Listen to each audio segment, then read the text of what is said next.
You, John Fitzgerald Kennedy, do solemnly swear. I, John Fitzgerald Kennedy, do solemnly swear. That you will faithfully execute the office of President of the United States. That I will faithfully execute the office of President of the United States. And will, to the best of your ability.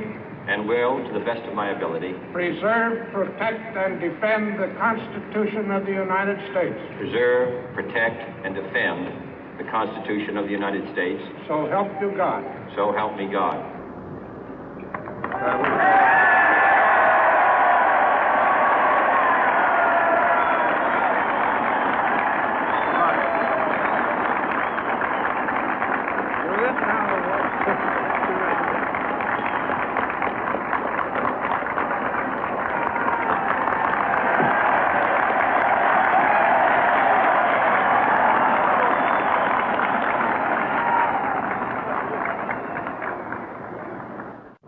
Vice President Johnson, Mr. Speaker, Mr. Chief Justice, President Eisenhower, Vice President Nixon, President Truman, Reverend clergy, fellow citizens. We observe today not a victory of party, but a celebration of freedom, symbolizing an end as well as a beginning, signifying renewal as well as change. For I have sworn before you and Almighty God the same solemn oath our forebears prescribed nearly a century and 3/4 ago.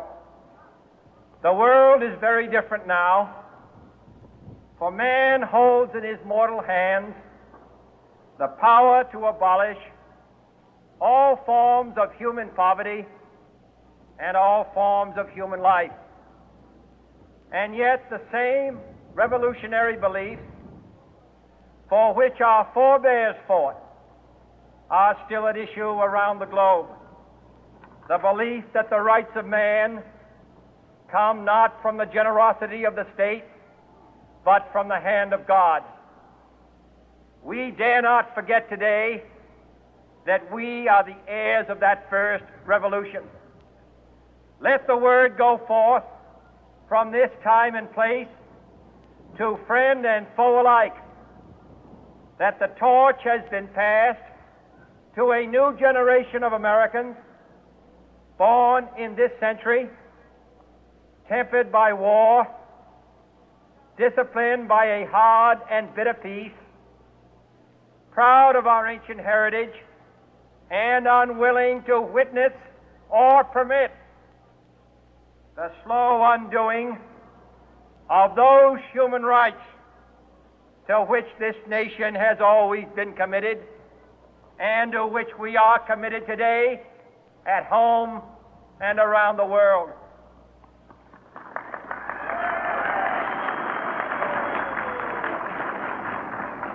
Let every nation know, whether it wishes us well or ill, that we shall pay any price, bear any burden, meet any hardship, support any friend, oppose any foe to assure the survival and the success of liberty.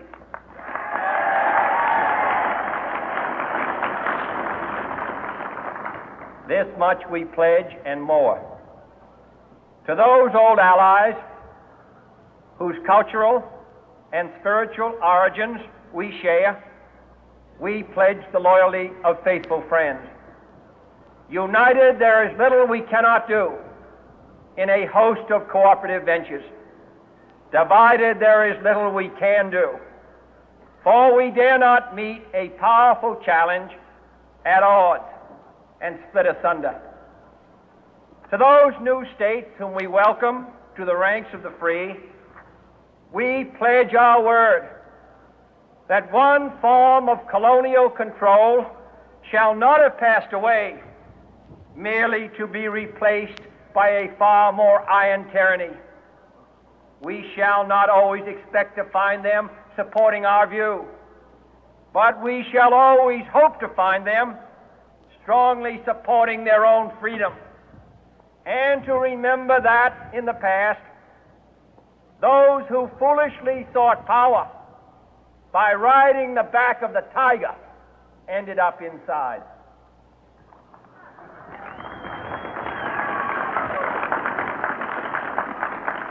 To those people in the huts and villages of half the globe struggling to break the bonds of mass misery, we pledge our best efforts to help them help themselves for whatever period is required, not because the communists may be doing it, not because we seek their votes, but because it is right.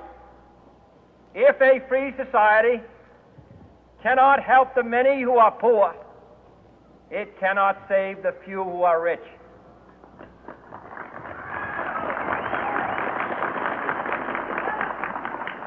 To our sister republics south of our border, we offer a special pledge to convert our good words into good deeds, in a new alliance for progress, to assist free men and free governments in casting off the chains of poverty. But this peaceful revolution of hope cannot become the prey of hostile powers. Let all our neighbors know that we shall join with them to oppose aggression or subversion anywhere in the Americas. And let every other power know that this hemisphere intends to remain the master of its own house.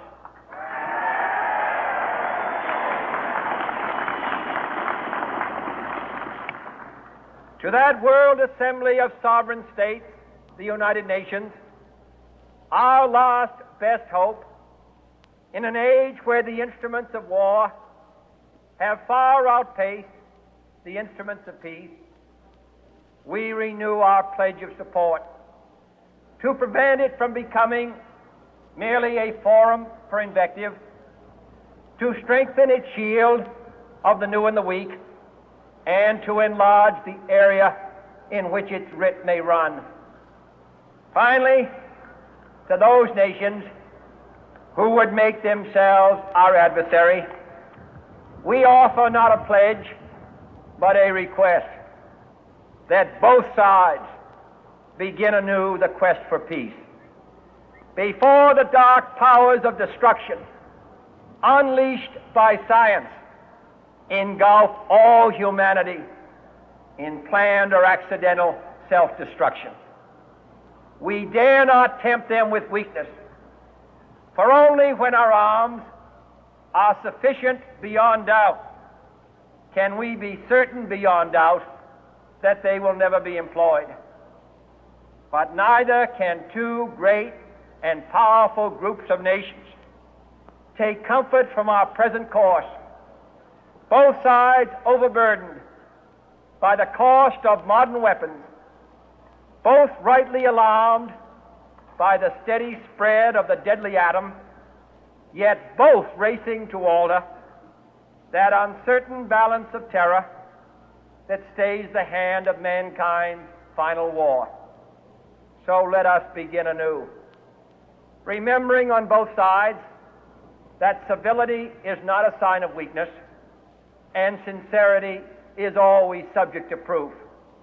Let us never negotiate out of fear, but let us never fear to negotiate.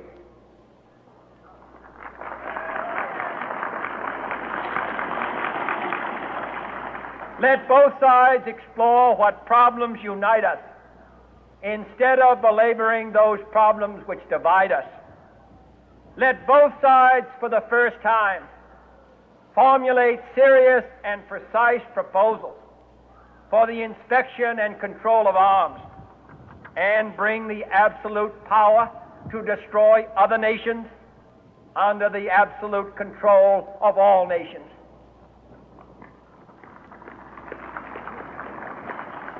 Let both sides seek to invoke the wonders of science instead of its terrors. Together, let us explore the stars, conquer the deserts, eradicate disease, tap the ocean depth, and encourage the arts and commerce. Let both sides unite to heed in all corners of the earth the command of Isaiah to undo the heavy burden and let the oppressed go free. And if a beachhead of cooperation may push back the jungle of suspicion, let both sides join in creating a new endeavor, not a new balance of power, but a new world of law, where the strong are just and the weak secure and the peace preserved.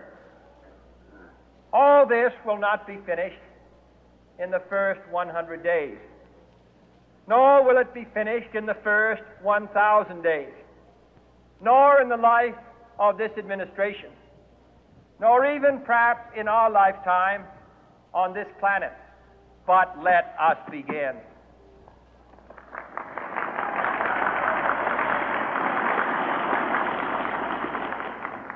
In your hands, my fellow citizens, more than mine, will rest the final success or failure of our course.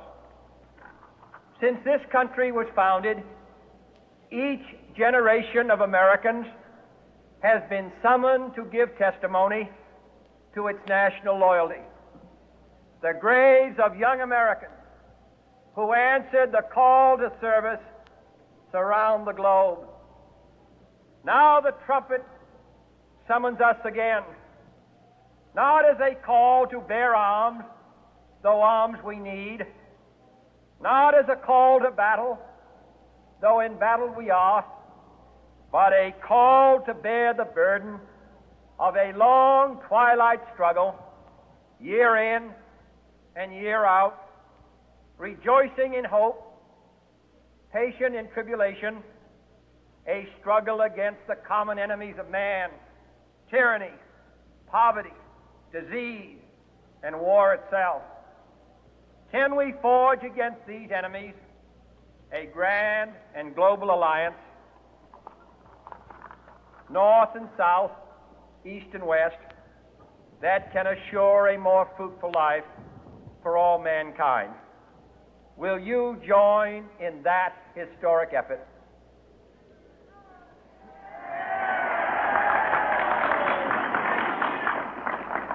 In the long history of the world, only a few generations have been granted the role of defending freedom in its hour of maximum danger. I do not shrink from this responsibility. I welcome it.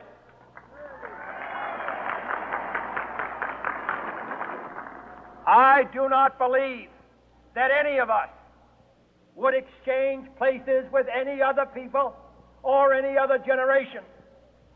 The energy, the faith, the devotion which we bring to this endeavor will light our country and all who serve it. And the glow from that fire can truly light the world. And so, my fellow Americans, ask not what your country can do for you, ask what you can do for your country.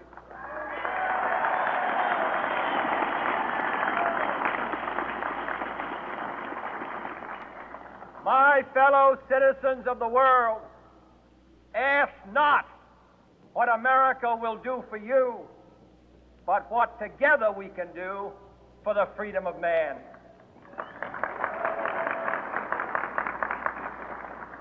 Finally, whether you are citizens of America or citizens of the world, ask of us here the same high standards of strength and sacrifice which we ask of you. With a good conscience, our only sure reward, with history the final judge of our deeds, let us go forth to lead the land we love, asking His blessing and His help, but knowing that here on earth God's work must truly be our own.